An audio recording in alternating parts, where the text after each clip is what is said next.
فرزند زہرا یہ حالات برے ہیں۔ کاشانہ بصیرت ایک ایسا مکمل یوٹیوب چینل جس پر محروم بصارت کے لیے بالخصوص اور تمام افراد کے لیے بالعموم سینکڑوں کی تعداد میں اسلامی کتب دستیاب ہیں۔ لہذا گزارش ہے کہ آپ اپنی ذمہ داری نبھاتے ہوئے کاشانہ بصیرت کو سبسکرائب کرنے کے ساتھ ساتھ بیل آئیکن کو پریس کیجیے تاکہ آپ علم کے حصول کے ساتھ ساتھ مذہب اہل بیت کی اشاعت میں بھی اہم کردار ادا کرتے رہیں۔ کاشانہ بصیرت۔ فرزند زہرا یہ حالات برے ہیں۔ بسم اللہ الرحمن الرحیم۔ السلام علیکم سامعین، کاشانہ بصیرت کے یوٹیوب چینل پر ہم کتاب الدمۃ الثاقبہ جلد دوم کو پڑھ رہے تھے کیونکہ یہ آخری اس کی ریکارڈنگ ہے، آخری نشست ہے، ریکارڈنگ کا ہے پارٹ نمبر 52، اور یہاں پر ہم پڑھ رہے ہیں امام جعفر صادق علیہ السلام کے حوالے سے ہم ان کے حالات زندگی جان رہے ہیں، اور ہم کتاب کے پیج 660 پر آپ سے یعنی ریڈنگ کا ہم مل کر آغاز کریں گے۔ اور آپ کو یاد ہوگا کہ اس سے پہلے ہم نے پچھلی نشست میں زندیق سے مناظرہ ہم پڑھ رہے تھے، اور ہم نے کچھ یعنی کافی پڑھ لیا تھا اور کچھ رہ گیا تھا 2-3 صفحات کا، تو وہ اب ہم وہیں سے پڑھتے ہیں۔ آپ سے ہم نے اجازت جو چاہی تھی کہ زندیق نے کہا کہ ہم نے یہ کہا تھا کہ جو ہم پڑھ رہے تھے غسل کے حوالے سے، اچھا اب آگے چلتے لکھا ہے زندیق نے کہا کہ نبی افضل ہوتا ہے یا ملک، تو آپ نے فرمایا نبی۔ زندیق نے کہا کہ جب اللہ ہر ایک ظاہر و باطن اور اعمال سے واقف ہے تو پھر اس نے ہر انسان کے ساتھ اس کے اعمال نوٹ کرنے کی ضرورت کو محسوس کرتے ہوئے ملک کو کیوں مقرر کیا ہے؟ آپ نے فرمایا چونکہ انسان طبعاً اپنے اعمال کی تحریر سے گھبراتا ہے، اس لیے اللہ نے ملائکہ مقرر کر دیے ہیں تاکہ انسان اعمال میں محتاط رہے اور قیامت کے دن ملائکہ بطور گواہ پیش ہوں۔ زندیق نے کہا کہ کیا ایمان اور کفر کے مابین کوئی تیسرا مقام بھی ہے؟ تو آپ نے فرمایا نہیں۔ زندیق نے کہا ایمان اور کفر کی تعریف کیا ہے؟ آپ نے فرمایا ایمان اللہ کو نہ دیکھتے ہوئے اس طرح ماننا کہ جس طرح وہ نظر آ رہا ہے، اور کفر انکار توحید ہے۔ تو زندیق نے کہا کہ پھر شرک کیا ہے؟ آپ نے فرمایا شرک اللہ کریم کے ساتھ کسی کو شریک عبادت کرنے کا نام شرک ہے۔ زندیق نے کہا کیا عالم بھی جاہل ہوتا ہے؟ تو آپ نے فرمایا کہ جس چیز کا عالم ہوگا اس نسبت سے عالم، اور جس چیز سے جاہل ہوگا اس نسبت سے جاہل کہا جائے گا۔ زندیق نے کہا کہ سعادت اور شقاوت کیا ہیں؟ آپ نے فرمایا جو چیز باعث نجات ہو وہ سعادت، اور جو چیز باعث ہلاکت ہو وہ شقاوت کہلاتی ہے۔ زندیق نے کہا کہ قیامت لوگ برہنہ محشور ہوں گے، قیامت کے دن لوگ برہنہ محشور ہوں گے، تو آپ نے فرمایا کفن لباس ہوگا۔ زندیق نے کہا کفن تو کہنا اور خاکستر ہو چکے ہوں گے۔ آپ نے فرمایا جو ذات جسم کو زندگی دے سکتی ہے، کیا اس کے لیے کفن کو زندگی دینا کون سا مشکل کام ہے؟ تو زندیق نے کہا کہ جن لوگوں کو دنیا میں کفن نصیب ہی نہیں ہوتا، آپ نے فرمایا کہ ان کے بستر کا انتظام از خود کرے گا۔ زندیق نے کہا کیا لوگ صف بستہ محشور ہوں گے؟ آپ نے فرمایا کہ ہاں، ہر نبی کی امت کی ایک صف ہوگی اور 1,24,000 صفیں ہوں گی۔ زندیق نے کہا کہ کیا اعمال تولے جائیں گے؟ تو آپ نے فرمایا کہ تولتا وہ ہے جس کو علم نہ ہو، اللہ عالم ہے، اسے میزان کی ضرورت نہیں۔ زندیق نے کہا میزان کے کیا معنی ہیں؟ آپ نے فرمایا عدل۔ زندیق نے کہا کہ آپ کے قرآن میں ایک آیت ہے کہ جس کے معنی ہے کہ جس کا پلڑا بھاری ہوگا وہ خوشگوار زندگی بسر کرے گا، اور جس کا پلڑا ہلکا ہوگا وہ جہنم میں جائے گا۔ تو اس کا کیا مفہوم ہے؟ آپ نے فرمایا کہ جس کا ایمان پختہ ہوگا اور اعمال صالح کامل ہوں گے، ترازوئے عدل میں اس کا پلڑا بھاری ہوگا، اور جن کا ایمان ناپختہ ہوگا اور اعمال صالح میں نقص ہوگا، میزان عدل میں ان کا پلڑا ہلکا ہوگا۔ پھر زندیق نے کہا سنا ہے کہ اہل جنت کے سامنے جو باغات ہوں گے، اگر جنت کا باسی ایک پھل توڑے گا تو اس کی جگہ فوراً دوسرا پھل لگ جائے گا، کیا یہ حقیقت ہے؟ آپ نے فرمایا بالکل حقیقت ہے۔ زندیق نے کہا مجھے سمجھائیں۔ آپ نے فرمایا جنت کا ہر درخت چراغ کی مانند ہوگا، جس طرح ایک چراغ سے لاکھوں چراغ جلائے جا سکتے ہیں لیکن اصل چراغ میں کوئی کمی نہیں ہوتی، اسی طرح اشجار جنت پر سے بھی جب ایک پھل توڑ لیا جائے گا تو اس کی جگہ دوسرا پھل لگ جائے گا۔ زندیق نے کہا سنا ہے جنت میں کھانا پینا تو ہوگا لیکن رفع حاجت کی حاجت نہیں ہوگی، تو کیا یہ سچ ہے؟ آپ نے فرمایا کہ ہاں یہ سچ ہے۔ جس طرح بچہ شکم مادر میں کھاتا پیتا ہے لیکن بول و براز نہیں کرتا۔ تو زندیق نے کہا عرش بڑا ہے یا کرسی؟ تو آپ نے فرمایا عرش بڑا ہے۔ زندیق نے کہا کہ پہلے دن پیدا ہوا یا رات؟ آپ نے فرمایا پہلے دن پیدا ہوا بعد میں رات، پہلے زمین پیدا ہوئی اور بعد میں رات، اور پہلے سورج پیدا کیا اور پھر چاند۔ تو سامعین یہاں پر یہ مناظرہ مکمل ہوا اور اب اگلی ہیڈنگ ہے تلامذہ امام صادق علیہ السلام کے مناظرے۔ تلامذہ یعنی کہ جو طالب علم۔ آگے چلتے ہیں۔ اس حوالے سے تفصیلات یوں ہیں کہ امام صادق علیہ السلام نے اپنی علمی خدمات میں اپنے شاگردوں کو مخصوص علم و فنون میں اتنا ماہر کر دیا تھا کہ ہر شاگرد ایک مخصوص فن میں ماہر تھا۔ رجال کشی اور رسول کافی کے مطابق شام سے ایک شخص مدینے آیا، امام صادق کو سلام کیا، آپ نے سلام کا جواب دیا اور فرمایا کیسے آنا ہوا؟ شامی نے کہا میں نے سنا ہے کہ آپ اتنے بڑے عالم ہیں کہ آپ سے جو سوال بھی کیا جائے آپ اس کا جواب دیتے ہیں۔ آپ نے فرمایا کہ حمران سے بات کر لے۔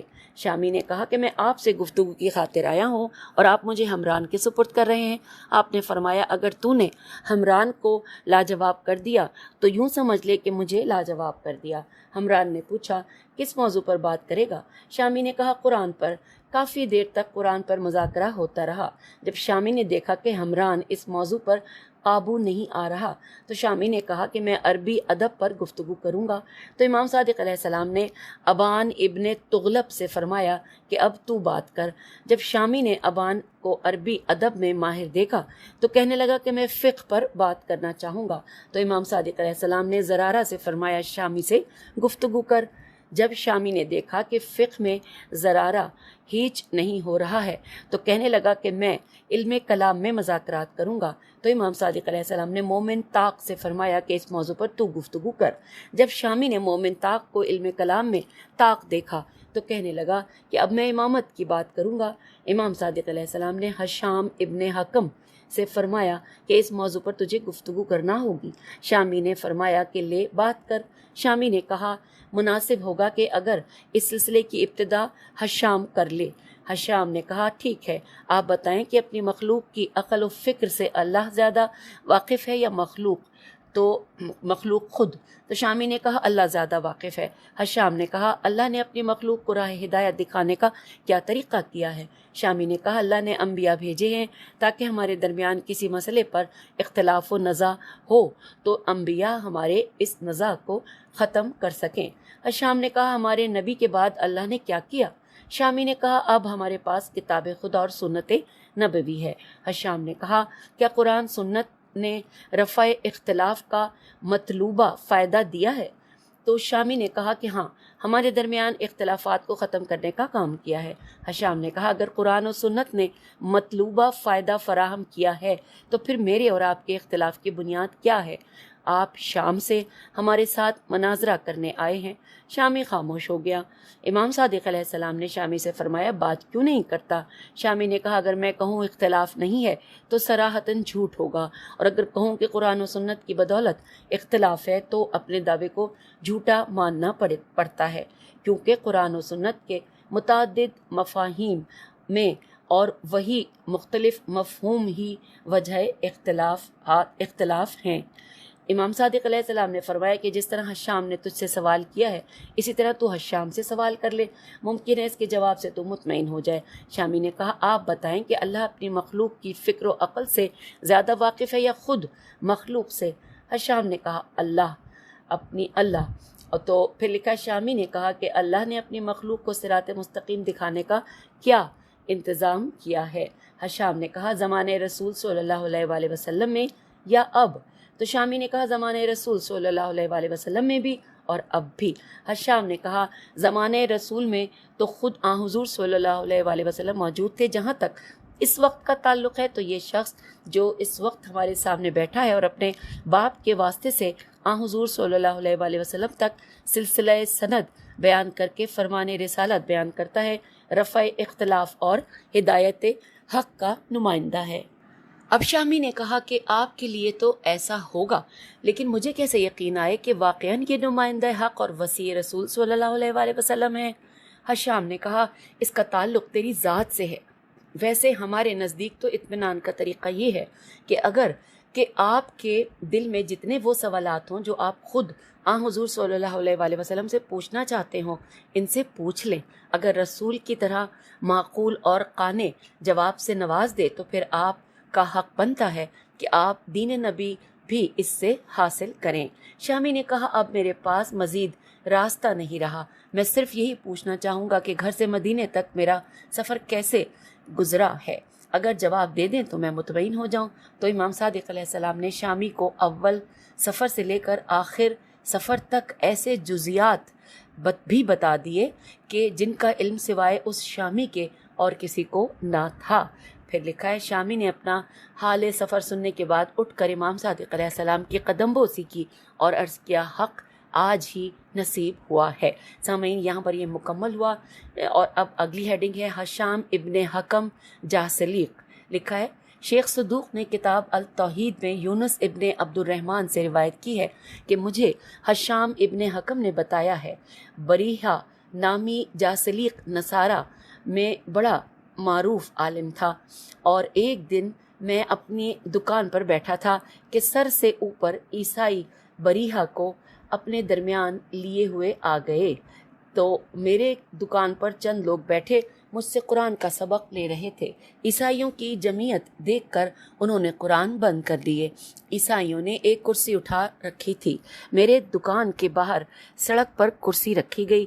بریحہ کرسی پر بیٹھا اور یہ کہنے لگا حشام میں نے امت مسلمہ کے مختلف فرقوں سے گفتگو کی ہے، لیکن حقانیت اسلام اور عیسائیت کے بطلان پر مجھے کوئی بھی مطمئن نہیں کر سکا۔ مجھے معلوم ہوا کہ شیعان آل محمد میرے سوالات کے جواب دے سکتے ہیں۔ میں نے سنا ہے کہ آج کل شیعوں میں آپ کی بڑی شہرت ہے، میں صرف تجھ سے مناظرہ کرنے آیا ہوں۔ اگر میں نے عیسائیت کو حق ثابت کر دیا تو ہمارے دین کا بول بالا ہوگا، اور اگر تو نے میرے دلائل کا اطمینان بخش جواب دے دیا تو ممکن ہے کہ میں حلقہ بگوش اسلام ہو جاؤں۔ تو اس وقت میں 70 برس کا ہوں، میں چاہتا ہوں کہ آخرت خراب نہ ہو۔ حشام نے کہا اے بریحہ اگر آپ مجھ سے ایسے معجزات کی توقع لے کے آئے ہیں جو حضرت عیسیٰ علیہ السلام کے پاس تھے تو آپ کی بھول ہے، نہ میں عیسیٰ ہوں، نہ نبی ہوں اور نہ وسیع نبی ہوں۔ حضرت عیسیٰ علیہ السلام ایک پاکیزہ روح تھے، انہیں اللہ نے آسمان سے اٹھا لیا ہے، ان کے معجزات واضح اور دلائل روشن تھے۔ ویسے اگر آپ مناظرہ کرنا چاہیں تو میں حاضر ہوں، حسب توفیق آپ کو مطمئن کرنے کی کوشش کروں گا۔ بریحہ نے کہا آپ کے نبی اور مسیح میں کیا رشتہ ہے؟ حشام نے کہا حضرت مسیح ہمارے نبی کے چچا زاد ہیں، کیونکہ جناب مسیح حضرت اسحاق سے اور نبی اکرم جناب اسماعیل سے ہیں۔ بریحہ نے کہا حضرت عیسیٰ کا جناب اسحاق سے کیا رشتہ ہے؟ حشام نے کہا آپ کے حساب سے یا ہمارے حساب سے؟ بریحہ نے کہا ہمارے حساب سے۔ حشام نے کہا آپ کا خیال ہے کہ جناب عیسیٰ بھی ازلی ہیں اور ازلی کے بیٹے ہیں، اب آپ بتائیں کہ ان دو ازلیوں میں سے باپ کون ہے اور بیٹا کون ہے؟ تو بریحہ نے کہا بڑی صاف بات ہے، جو زمین پر نازل ہوا ہے وہ بیٹا ہے۔ حشام نے کہا اگر زمین پر نازل ہونے والے کو باپ مان لیا جائے تو کیا قباحت ہوگی؟ تو بریحہ نے کہا کہ خرابی ہوگی۔ اگر زمین پر آنے والے کو بیٹا مانے تو بیٹا باپ کا رسول ہوگا، اور یہ بھی زیادہ نسب ہے۔ حشام نے کہا اگر کہ مخلوق خالق جب باپ ہے تو رسالت باپ اچھی ادا کر سکے گا یا بیٹا؟ بریحہ نے کہا مخلوق کے خالق باپ بیٹا دونوں ہیں۔ پھر لکھا ہے کہ حشام نے کہا کہ اگر باپ بیٹا دونوں خالق ہیں تو پھر دونوں جب تخلیق میں شریک تھے زمین پر دونوں کو آنے میں کون سی بات مانے تھی؟ بریحہ نے کہا وہ ایک دوسرے کے شریک نہیں ہیں بلکہ حقیقت ایک ہے، صرف نام دو ہیں۔ حشام نے کہا کہ آپ یوں کیوں نہیں کہتے کہ فی الواقع دو حقیقتیں ہیں اور نام ایک ہے؟ بریہ نے کہا آسمان میں رہنے والا بات نہیں کر سکتا۔ حشام نے کہا جب باپ بات نہیں کر سکتا تو پھر بیٹے کو بات کرنا کس نے سکھایا ہے؟ بریہ نے کہا بیٹا باپ ہی سے متصل ہوتا ہے۔ حشام نے کہا کہ بیٹا ہی تو باپ سے جدا ہوتا ہے۔ بریہ نے کہا کہ اس اختلاف سے عوام الناس ناواقف ہیں۔ حشام نے کہا کہ اگر ایسی بات ہے جسے عوام الناس نہیں جانتے تو پھر بات میرے حق میں جائے گی۔ گویا آپ یہ کہنا چاہتے ہیں کہ ایک وقت تھا جب باپ تھا اور بیٹا نہ تھا، اور آپ کے ساتھیوں میں سے ہر شخص میری اس بات کی گواہی دے گا۔ بریہ نے کہا نہیں، اس سلسلے میں ان کی بات نہیں مانوں گا۔ حشام نے کہا اگر آپ ان کی گواہی نہیں مانتے تو انہیں ساتھ کیوں لیے پھرتے ہیں؟ بریہ نے کہا کہ باپ اور بیٹا قدرت قدیمہ کے دو نام ہیں۔ حشام نے کہا کیا یہ نام اسی طرح قدیم ہے جس طرح قدرت قدیم ہے؟ بریہ نے کہا نہیں، نام قدیم نہیں، حادث ہیں۔ حشام نے کہا اسما کو حادث مان کے آپ زیادہ الجھ گئے ہیں۔ بریہ نے کہا وہ کیسے؟ حشام نے کہا کہ اب تو باپ ہو جائے گا اور بیٹا باپ بن جائے گا۔ دوبارہ پڑھتے ہیں کہ حشام نے کہا کہ اب تو باپ ہو جائے گا اور بیٹا باپ بن جائے گا۔ بریہ نے کہا ہرگز نہیں۔ حشام نے کہا یقیناً ایسا ہی ہے، کیونکہ اسما حادث ہیں اور بیٹے نے انہیں پیدا کیا ہے، تو پھر پیدا کرنے والا باپ ہوگا، اور اگر باپ نے ان اسما کو پیدا کیا ہے تو وہ باپ نہ رہے گا، بیٹا بن جائے گا۔ بریہ نے کہا باپ روح کا اس وقت کا نام ہے جب وہ زمین پر نازل ہوا۔ حشام نے کہا جب زمین پر نازل نہیں ہوا تھا اس وقت اس کا نام کیا تھا؟ بریہ نے کہا اس وقت نام بیٹا تھا۔ حشام نے کہا نزول سے قبل اس روح کا نام ایک تھا یا دو؟ بریہ نے کہا روح بھی ایک تھی، نام بھی ایک تھا۔ حشام نے کہا گویا آپ روح کو دو حصوں میں تقسیم کر کے ایک حصے کو باپ اور ایک حصے کو بیٹا بتا رہے ہیں۔ بریہ نے کہا نہیں، باپ کا نام اور بیٹے کا نام ایک ہے۔ حشام نے کہا گویا بیٹا باپ کا باپ ہے اور باپ بیٹے کا باپ ہے، یعنی باپ اور بیٹا ایک ہی ذات کے دو نام ہیں۔ اب بریہ حیران وار ادھر ادھر دیکھنے لگا۔ 7 لوگوں نے کہا آج تک کسی سے پالا نہیں پڑا تھا، آج بری طرح گر گئے ہو۔ تو بریہ اٹھ کر جانے لگا۔ حشام نے دامن پکڑ کر کہا کہ اگر آپ لاجواب ہو گئے ہیں تو اسلام قبول کر لیجئے، اگر آپ کے دل میں اور کوئی خلش ہے تو بتائیے، میں دور کرنے کو تیار ہوں۔ ویسے اب مجھے اجازت دیں، میں نصرانیت کے متعلق صرف ایک سوال کروں گا، پھر آپ کو جانے کی اجازت ہوگی۔ مجھے یقین ہے کہ آپ آج کی رات اس سوال پر غور کریں گے اور کل آپ میرے پاس آ کر اسلام کا اعلان کر دیں گے۔ بریہ کے ساتھ والے پادریوں میں سے ایک نے کہا حشام آپ وہ مسئلہ ہمیں نہ سنائیں، کہیں ہم نہ ڈگمگا جائیں۔ بریہ نے کہا نہیں حشام آپ وہ مسئلہ ضرور بتائیں۔ حشام نے کہا کہ کیا بیٹا وہ تمام علم جانتا ہے جو باپ کے پاس ہے؟ بریہ نے کہا ہاں۔ حشام نے کہا کیا بیٹے کے پاس تمام وہ قدرت ہے جو باپ کے پاس ہے؟ بریہ نے کہا کہ ہاں۔ حشام نے کہا میرا سوال یہ ہے کہ جب علم اور قدرت دونوں برابر ہیں تو پھر ایک باپ کیوں ہے اور دوسرا بیٹا کیوں ہے، اور ایک ظالم کیوں ہے اور دوسرا مظلوم کیوں ہے؟ بریہ نے کہا ظالم اور مظلوم تو ان میں سے کوئی بھی نہیں۔ حشام نے کہا آپ نے غور نہیں فرمایا، باپ ظالم ہے اور بیٹا مظلوم ہے۔ بریہ نے کہا نہیں تو؟ حشام نے کہا یہ ظلم نہیں تو اور کیا ہے کہ علم و قدرت میں مساوی ہونے کے باوجود ایک باپ بن گیا اور دوسرے کو بیٹا بنا کر صلیب چڑھا دیا۔ حشام نے کہا بریہ آپ تشریف لے جائیں، رات بھر غور کریں، مجھے امید ہے کہ کل آپ کے پاس اسلام کے سوا اور کوئی سیدھی راہ نہیں رہے گی۔ بریہ پریشان واپس آیا۔ ایک عورت بریہ کی خدمت کرتی تھی اور بریہ نے اس کی کوئی بات کبھی مسترد نہیں کی تھی۔ جب اس نے دیکھا کہ بریہ پریشان ہے تو اس نے پریشانی کی وجہ پوچھی۔ بریہ نے حشام سے مناظرے کا ذکر کیا اور بتایا کہ میں لاجواب ہو کر آیا ہوں۔ عورت نے کہا بریہ آپ حق پر مرنا چاہتے ہیں یا باطل پر؟ بریہ نے کہا کہ تیرا بھلا ہو، کون باطل پر مرنا قبول کرتا ہے؟ عورت نے کہا کہ اگر آپ حشام کے مقابلے میں لاجواب ہو گئے ہیں تو اس کا واضح مطلب یہ ہوا کہ آپ کا اپنا موقف حق نہیں ہے۔ جب یہ طے ہو گیا کہ آپ کا موقف حق نہیں ہے تو آپ اسلام قبول کر لیں، اگر اب بھی آپ اپنے مسلک پر اڑے رہے تو اس کا نام نزاع نون ز الف عین اور مخاصمت ہوگا، میم خ الف صاد میم تے، ہوگا، اور نزاع و مخاصمت میں کبھی حق نہیں ملتا، شک ہوتا ہے اور شک کا انجام جہنم ہے۔ بریحہ کو اس بڑھیا کی بات پسند آ گئی۔ دوسرے دن تنہا حشام کے پاس آیا اور کہنے لگا، حشام مجھے یہ بتا کہ تیرا بھی کوئی ایسا بزرگ ہے جس کی تو اطاعت کرتا ہے؟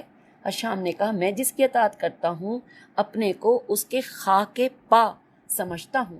بریحہ نے کہا، مجھے اس کے اوصاف بتا۔ حشام نے کہا، نسبی اوصاف یا حسبی اوصاف؟ بریحہ نے کہا، دونوں۔ حشام نے کہا، میرا آقا نسب میں روح قریش اور جوہر ہاشم ہے، نسب میں جو بھی اس کا مقابلہ کرے گا ہیچ ہو جائے گا۔ آپ کو معلوم ہے قریش سید العرب ہیں، بنی ہاشم سید القریش ہیں، اور بنی عبد المطلب سید بنی ہاشم ہیں، اور بنی فاطمہ سید بنی مطلب ہیں۔ اور پھر لکھا ہے کہ بریحہ نے کہا کہ اب حسب کے متعلق بتا۔ حشام نے کہا کہ اس کے شخصی اوصاف بتاؤں یا علمی کمالات؟ بریحہ نے کہا، پہلے شخصی اوصاف بتا۔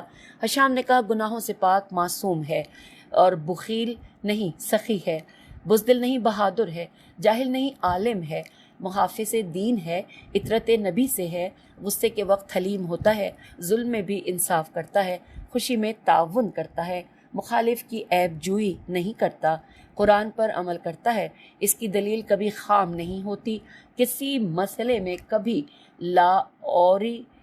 لاپرواہی لکھا ہے، میرے خیال یہاں پہ لاپرواہی ہوگا، یا ہجے کر لیتے ہیں، لا اور الف واو رے چھوٹی ہے، نہیں کہتا۔ پھر لکھا ہے کہ بریحہ نے کہا، اگر شخصی اختلاف کو مد نظر نہ رکھا جائے تو پھر یہی شخص حضرت عیسیٰ ہی ہے، اگر یہ اوصاف درست ہیں تو پھر اسی پر ایمان لانا بھی چاہیے۔ تو لکھا ہے کہ حشام نے کہا کہ اگر ایمان قبول کر لے تو حق پا لے گا۔ بریحہ نے کہا، مجھے اس کے پاس لے چل۔ دونوں مدینہ آئے، راستے میں امام موسیٰ کاظم علیہ السلام سے ملاقات ہوئی۔ حشام نے بریحہ کو بتایا کہ جس کے پاس ہم جا رہے ہیں یہ اس کا بیٹا اور اس کے بعد امام امت ہے۔ تو امام موسیٰ علیہ السلام نے فرمایا، بریحہ انجیل جانتا ہے؟ بریحہ نے عرض کیا کہ اسی کا تو عالم ہوں۔ حضرت امام موسیٰ کاظم علیہ السلام نے انجیل سے کچھ آیات کی تلاوت کی۔ بریحہ نے طلب کر کہا، بخدا حضرت مسیح اسی طرح پڑھتے تھے جس طرح آپ پڑھ رہے ہیں، اور پھر دونوں امام صادق علیہ السلام کے پاس آئے۔ بریحہ نے اعلان اسلام و ایمان کیا اور پوچھا، آپ کے جدید قرآن نازل ہوا تھا، یہ انجیل آپ نے کہاں سے لی ہے؟ آپ نے فرمایا، بریحہ صف آدم سے لے کر انجیل تک تمام کتب انبیاء ہمیں بطور وراثت ملی ہیں۔ سامعین، یہاں پر یہ مکمل ہوا، اور اب آئیے اگلی ہیڈنگ کی جانب، مومن طاق کا دیگر افراد سے مناظرہ۔ تفصیلات کچھ یوں ہیں کہ کتاب احتجاج میں آمش الف عین میم شین سے مروی ہے کہ ایک مرتبہ اتفاقاً چند شیعہ اور شیعہ مخالفین کوفے میں ابو نعیم نخفی یا نخعی کے ہاں اکٹھے ہو گئے۔ ان میں ابو جعفر مومن طاق بھی تھا اور ابن ابی خدرہ خیدال ریح بھی تھا۔ ابن ابی خدرہ نے دیکھا کہ گھر ابو نعیم نخعی ہے اور اقتدار بھی ہمارے پاس ہے، چنانچہ اس نے اس موقع کو غنیمت سمجھتے ہوئے شیعوں سے مخاطب ہو کر کہا، میرے پاس 4 دلائل ایسے ہیں جن کا جواب کسی کے پاس نہیں، اور میں ان 4 دلائل کی بنیاد پر ثابت کر سکتا ہوں کہ حضرت ابو بکر بشمول علی علیہ السلام تمام صحابہ سے افضل تھے۔ مومن طاق نے کہا، یہ علیحدہ بات ہے کہ کسی کے پاس جواب ہے یا نہیں، اگر کوئی جواب دینا چاہے تو کیا اسے جواب دینے کا حق ہوگا؟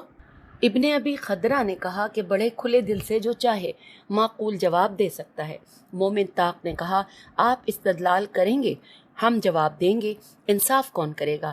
ابن ابی خدرہ نے کہا کہ اس وقت ہمارے پاس ابو نعیم نخعی، ابو اسحاق سبعی اور سلیمان ابن مہران 3 جید علماء بیٹھے ہیں، انہی کو ثالث مان لیتے ہیں۔ مومن طاق نے کہا، اگرچہ ان میں سے کوئی بھی شیعہ نہیں ہے، لیکن مجھے توقع ہے کہ یہ تینوں ثالثی کرتے وقت جانبداری سے کام نہیں لیں گے، ہمیں قبول ہیں، آپ اپنے دلائل پیش کریں۔ ابن ابی خدرہ نے کہا، حضرت ابو بکر خانہ رسول صلی اللہ علیہ وآلہ وسلم میں آن حضور کے ساتھ مدفون ہیں، اور اس شرف کی ابتدا حضرت ابو بکر ہی کو ملی ہے۔ حیات رسول صلی اللہ علیہ وآلہ وسلم میں وقت ہجرت حضرت ابو بکر ہی آپ کے ساتھ غار میں ثانی السین الف لام سے یہ نون ثانی السینن کا مصداق تھے، اور اس فضیلت میں اور کوئی بھی ان کے ساتھ شریک نہیں ہے۔ مصلی نبوی پر آخری نماز پڑھانے کا شرف حضرت ابو بکر کے سوا کسی کو بھی حاصل نہیں ہے۔ لقب صدیق میں بھی حضرت ابو بکر کا کوئی شریک نہیں ہے۔ مومن طاق نے کہا کہ میں آپ کے ہی دلائل سے آپ کا جواب دوں گا اور قرآن، سنت اور عقل سے ثابت کروں گا کہ نبی اکرم صلی اللہ علیہ وآلہ وسلم کے بعد حضرت واجب الاطاعت امام تھے۔ ابن ابی خدرہ نے کہا بسم اللہ۔ مومن طاق نے کہا حضور نے دم آخر اپنے گھر کو بطور میراث کے چھوڑا تھا یا تمام امت کے لیے صدقہ؟ ابن ابی خدرہ خاموش ہو گیا۔ ابو نعیم نے کہا کہ آپ جواب دیں، مومن طاق نے سوال کیا ہے۔ ابن ابی خدرہ نے کہا کہ میں اس سوال کا جواب نہیں دوں گا۔ ابو اسحاق نے کہا آخر کوئی جواب تو دینا چاہیے، اتنا لمبا سوال تو نہیں ہے۔ مومن طاق نے کہا کہ اگر سوال لمبا نہیں ہے لیکن جواب نہیں دیا جائے گا۔ سلیمان نے کہا کہ آپ کو کیسے معلوم ہے کہ جواب نہیں ملے گا؟ تو مومن طاق نے کہا اگر ابن ابی خدرہ خانہ رسول کو میراث قرار دے تو میرا سوال یہ ہوگا کہ حضرت ابو بکر اپنی بیٹی ام المومنین عائشہ کو ملنے والے حصے میں دفن ہوئے ہیں، جبکہ تمام ازواج نبی صلی اللہ علیہ وآلہ وسلم کو پورے ہجرے کا 1/8 ملے گا اور 7/8 دختر رسول کو ملے گا۔ اس صورت میں ام المومنین عائشہ کا حصہ اتنا نہیں بنے گا جتنا کہ حضرت ابو بکر کے مزار نے گھیر رکھا ہے۔ بقیے کی اجازت کس نے دی؟ تو اگر ابن ابی خدرہ خانہ رسول صلی اللہ علیہ وآلہ وسلم کو تمام امت کے لیے صدقہ بتائیں تو پھر معاملہ اس سے بھی سنگین ہوگا کہ حضرت ابو بکر کے تمام گھر والوں کا حصہ بھی اتنا نہیں بنے گا جس میں ان کا مزار ہے۔ میرے خیال میں ابن ابی خدرہ کا 1/4 استدلال تو ختم ہو گیا ہے۔ تینوں ثالثوں نے تصدیق کی۔ واقعاً ابن ابی خدرہ کا یہ استدلال کالعدم ہو گیا ہے۔ مومن طاق نے کہا اسی ذیل میں ایک بات بالخصوص قابل توجہ ہے کہ زندگی میں جب حضور صلی اللہ علیہ وآلہ وسلم نے مسجد نبوی میں کھلنے والے تمام دروازے بند کر دینے کا حکم دے کر اپنا اور علی علیہ السلام کا دروازہ کھلا رکھا تھا تو حضرت ابو بکر نے ایک چھوٹا سا سوراخ رکھنے کی درخواست کی تھی جسے حضرت رسول خدا صلی اللہ علیہ وآلہ وسلم نے مسترد کر دیا تھا۔ کیا آپ تک یہ واقعہ پہنچا ہے؟ بشمول ثالث حضرات تمام نے کہا کہ ہاں ہم نے سنا ہے۔ پھر لکھا ہے کہ مومن طاق نے کہا حضور صلی اللہ علیہ وآلہ وسلم نے زندگی میں جسے ایک سوراخ رکھنے کی اجازت نہیں دی بعد از حیات بھلا انہیں اپنے ساتھ کب گوارا کرتے ہیں؟ گویا حضرت ابو بکر بلا اذن رسول خدا صلی اللہ علیہ وآلہ وسلم خانہ رسول میں سو رہے ہیں۔ سب نے کہا ظاہراً تو ایسے ہی ہے۔ اب غار کا واقعہ لے لیجئے۔ اس واقعے میں 2 چیزیں ہیں، ایک لا تحزن کی نہیں ہے، نون ہے چھوٹی ہے، اور دوسرا اللہ کی طرف سے انزال سکینہ ہے۔ آپ ان میں سے کس کو وجہ استدلال قرار دیتے ہیں؟ ابن ابی خدرہ نے کہا ظاہر ہے وجہ استدلال انزال سکینہ ہے، کیونکہ لا تحزن کی نہیں مقام شرف نہیں ہے۔ مومن طاق نے کہا یہ انزال سکینہ صرف شب ہجرت دوران غار سے مخصوص ہے یا کسی اور مقام پر بھی اللہ نے انزال سکینہ کیا ہے؟ ابن ابی خدرہ نے کہا کہ ایک جنگ میں بھی انزال سکینہ ہوا ہے۔ مومن طاق نے کہا کہ اس فضیلت میں صرف حضرت ابو بکر علیہ السلام میں یا دیگر مومنین بھی شریک ہیں؟ تو ابن ابی خدرہ نے کہا کہ ظاہر ہے دوسرے مومنین بھی شریک ہیں۔ مومن طاق نے کہا کہ آپ خود ہی بتائیں کہ کیا حضرت ابو بکر اس فضیلت میں تنہا ہیں؟ البتہ لا تحزن کے خطاب میں حضرت ابو بکر لا شریک نہیں۔ ثالثوں نے کہا نہیں، یہ فضیلت دوسرے مومنین کو جب حاصل ہے اور ابن ابی خدرہ اس کا اعتراف کر رہا ہے اور قرآن میں اس کا ذکر بھی موجود ہے تو پھر واضح سی بات ہے کہ ابن ابی خدرہ کا یہ استدلال بھی ختم ہو جاتا ہے۔ مومن طاق نے کہا آپ کی بنیاد نصف ختم ہو چکی ہے اور نصف باقی رہ گئی ہے۔ اب رہا حضرت ابو بکر صدیق کا ہونا، تو اس سلسلے میں گزارش ہے کہ حضرت ابو بکر صدیق کو لوگوں نے صدیق کہا ہے اور حضرت علی علیہ السلام کو اللہ نے صدیق کہا ہے۔ آپ کے پاس حضرت ابو بکر رضی اللہ کے صدیق ہونے کی کوئی قرآنی نص نہیں ہے، جبکہ حضرت علی علیہ السلام کے صدیق ہونے کی دلیل آیہ مباہلہ موجود ہے۔ آپ سب کو معلوم ہوگا کہ جب نصارہ کے جھوٹوں پر لعنت کرنا تھی تو اس مقابلے میں نبی اکرم صلی اللہ علیہ وآلہ وسلم حضرت علی علیہ السلام کو ساتھ لے کر گئے تھے، اور یہ وہ نص ہے جو لوگوں کے دیے گئے لقب پر یقیناً وزنی ہے۔ ثالثوں نے کہا کہ آپ درست کہہ رہے ہیں۔ مومن طاق نے کہا آپ کے عقیدے کی عمارت کے 3 حصے کالعدم ہو چکے ہیں، ایک باقی ہے جو انتہائی آسانی سے ختم ہونے والا ہے۔ ابن ابی خدرہ نے کہا وہ کیسے؟ مومن طاق نے کہا کہ آپ نے جس آخری نماز کا حوالہ دیا ہے، آپ خود بتائیں کہ حضرت ابو بکر کو حضور صلی اللہ علیہ وآلہ وسلم نے وہ نماز پڑھانے کا حکم دیا تھا، یا حضرت ابو بکر رضی اللہ از خود مصلی رسالت پر کھڑے تھے؟ تو ابن ابی خدرہ نے کہا کہ صاف بات ہے، حضرت ابو بکر بلا اجازت کیسے کھڑے ہو سکتے تھے، تو حضور صلی اللہ علیہ وآلہ وسلم ہی نے حکم دیا ہوگا۔ مومن طاق نے کہا جزاک اللہ، اب یہ بھی وضاحت فرما دیجئے کہ حضور صلی اللہ علیہ وآلہ وسلم نے جب خود حکم دیا تھا تو یہ اطلاع ملنے پر کہ حضرت ابو بکر نماز پڑھا رہے ہیں، اب شدت تکلیف کے باوجود ابن عباس اور علی علیہ السلام کا سہارا لے کر خود کیوں تشریف لائے تھے اور حضرت ابو بکر کو معزول کیوں کر دیا تھا؟ ابن ابی خدرہ لاجواب ہو کر خاموش ہو گیا۔ مومن طاق نے ثالثوں سے پوچھا کیا آپ لوگ تصدیق کرتے ہیں کہ میں نے ابن ابی خدرہ کے 4 استدلال اس کے اپنے دلائل سے مسترد کر دیے ہیں؟ ثالثوں نے کہا ہم تصدیق کرتے ہیں، اب ہماری خواہش ہے کہ آپ حضرت علی علیہ السلام کو قرآن، سنت اور عقل سے مفروض الطاعت ہونا ثابت کر دیں۔ مومن طاق نے کہا کہ ہاں، قرآن میں حکم ہے کہ کونو مع الصادقین، میں نے قرآن سے علی علیہ السلام کا صادق ہونا ثابت کیا ہے۔ کیا آیہ مباہلہ کے پیش نظر حضرت علی کو نوامع الصادقین کا مصداق ہے یا نہیں؟ سب نے کہا کہ ہے۔ مومن طاق نے کہا کہ کیا کونو مع الصادقین کے مطابق اطاعت علی واجب ہے یا نہیں؟ سب نے کہا واقعاً اطاعت علی واجب ہے۔ مومن طاق نے کہا کہ آپ نے لوگوں نے فرمان رسالت سنا ہوا ہے کہ انی تارک فیکم الثقلین کتاب اللہ و اہل بیتی ما ان تمسکم بہما لن تزلوا بعدی لن یفترقا حتی یرا علی الحوض۔ سب نے کہا سنا ہوا ہے۔ مومن طاق نے کہا کہ آیہ تطہیر کے مطابق حضرت علی مصداق اہل بیت ہے یا نہیں؟ سب نے کہا مصداق تطہیر ہے۔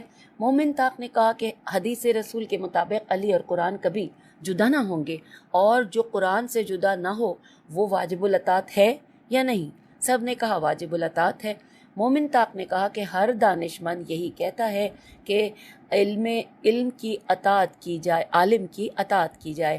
کیا بعد از نبی حضرت علی علیہ السلام عالم الصحابت تھے یا نہیں؟ سب نے کہا کہ اس سے کون انکار کر سکتا ہے؟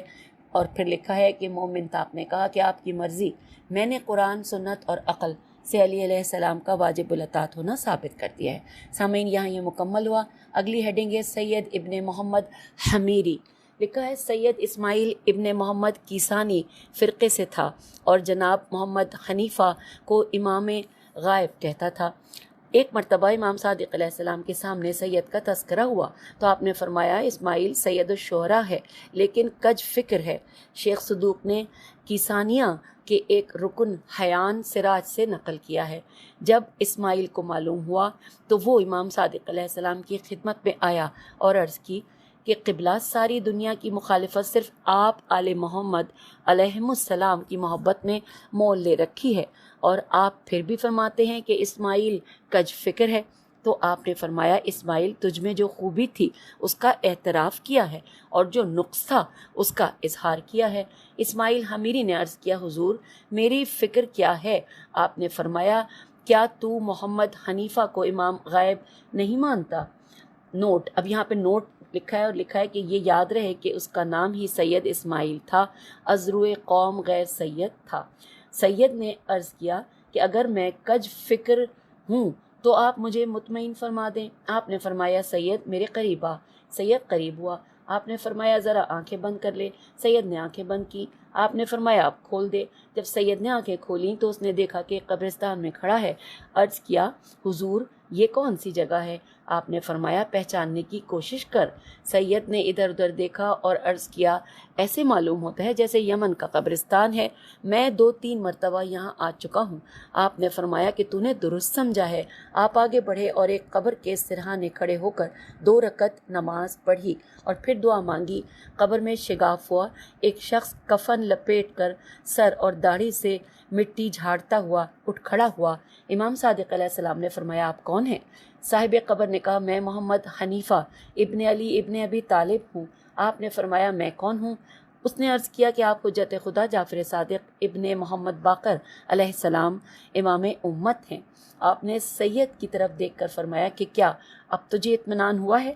سید نے عرض کیا حضور مجھے تو مدینے سے یمن کے قبرستان میں آنے کے بعد یقین ہو گیا تھا، اور اس کے بعد سید راہ حق پر آ گیا، اور اس سلسلے میں ایک قصیدہ بھی لکھا۔ اب آگے چلتے ہیں، لکھا ہے رجال کشی میں محمد ابن نعمان سے مروی ہے کہ سید حمیری کی عیادت کو گیا۔ میں نے دیکھا وہ زندگی کے آخری لمحات میں تھا اور اس کا تمام چہرہ سیاہ ہو چکا تھا۔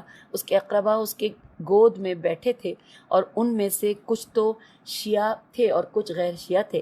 چہرے کی سیاہی دیکھ کر شیعہ پریشان تھے اور غیر شیعہ خوش نظر آ رہے تھے۔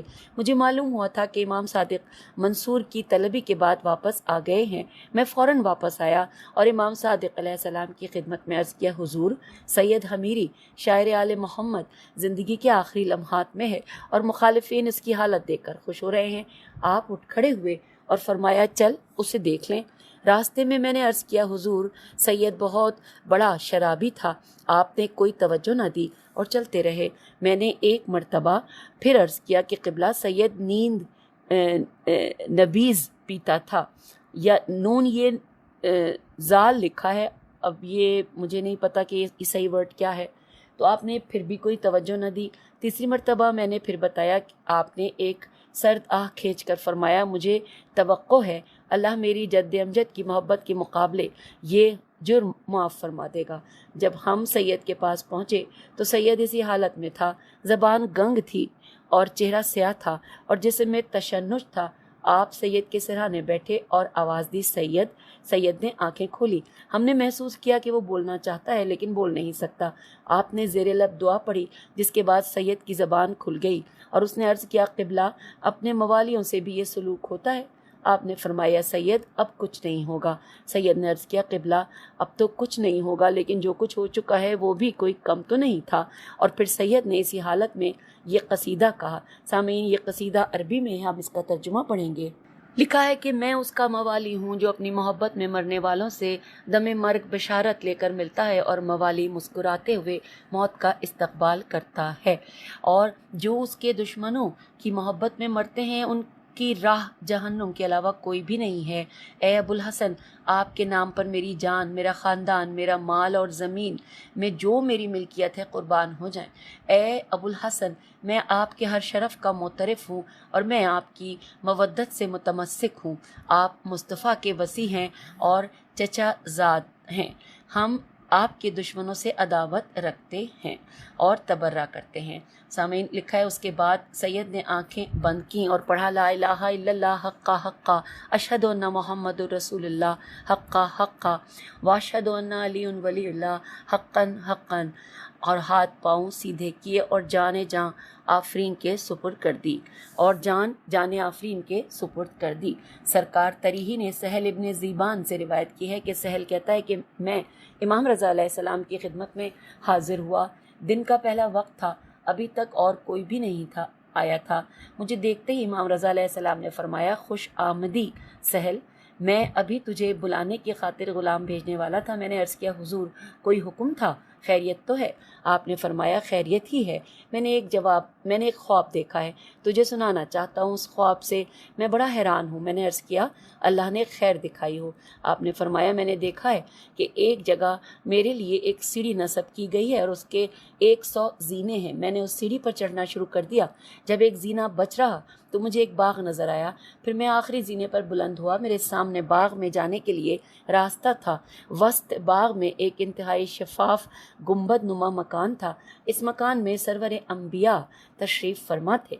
حضور کے دائیں بائیں 2 نوجوان بیٹھے تھے اور ان کی پیشانیوں سے نور کی شعائیں پھوٹ رہی تھیں، اور ان کے ساتھ ایک مستور بھی تھی، اور حضور صلی اللہ علیہ وآلہ وسلم کے سامنے ایک اور نوجوان بیٹھا تھا۔ ان کے پہلو میں ایک شخص کھڑا تھا اور وہ ایک قصیدہ پڑھ رہا تھا۔ جب میں قریب ہوا تو حضور صلی اللہ علیہ وآلہ وسلم نے مجھے خوش آمدید کہا اور پھر فرمایا رضا بیٹے اپنے جد امجد علی علیہ السلام کا سلام کرو، ان کو سلام کرو۔ میں نے حضرت علی علیہ السلام کو سلام کیا، پھر فرمایا یہ تیری دادی زہرا سلام اللہ علیہا ہیں، ان کو سلام کرو۔ پھر فرمایا بیٹے یہ تیرا دادا حسین ہے اور یہ حسن علیہ السلام ہے، ان کو سلام کرو۔ پھر فرمایا بیٹے ہمارے اس شاعر سید اسماعیل حمیری کو سلام کرو۔ میں نے اسے سلام کیا۔ حضور نے سید سے فرمایا ذرا رضا بیٹے کو وہی قصیدہ ابتدا سے سناؤ، اور سید نے قصیدہ ابتدا سے سنایا، اور قصیدے کا پہلا مصرع تھا کہ ہم ترجمہ پڑھ رہے ہیں کہ مقام لوہی میں عمرو کی منزل ہے جو کہنا ہو چکی ہے اور اس کے آثار مٹا چاہتے ہیں۔ جب سید اس قصیدے سے فارغ ہوا تو حضور صلی اللہ علیہ وآلہ وسلم نے مجھے فرمایا رضا بیٹے یہ قصیدہ یاد کر لو اور ہمارے شیعوں کو یہ قصیدہ حفظ کراؤ۔ سامعین یہاں پر یہ مکمل ہوا، اور اب بالکل ہم آخری حصے پر آ گئے جہاں پہ ازواج امام صادق علیہ السلام اور آپ کی اولاد کا ذکر ہے۔ لکھا ہے کتاب ارشاد شیخ مفید کے مطابق امام صادق علیہ السلام کے 7 بیٹے اور 3 بیٹیاں تھیں، زوجہ صرف 2 تھیں، فاطمہ بنت حسین ابن علی ابن حسن ابن علی ابن ابی طالب اور حمیدہ بربریہ۔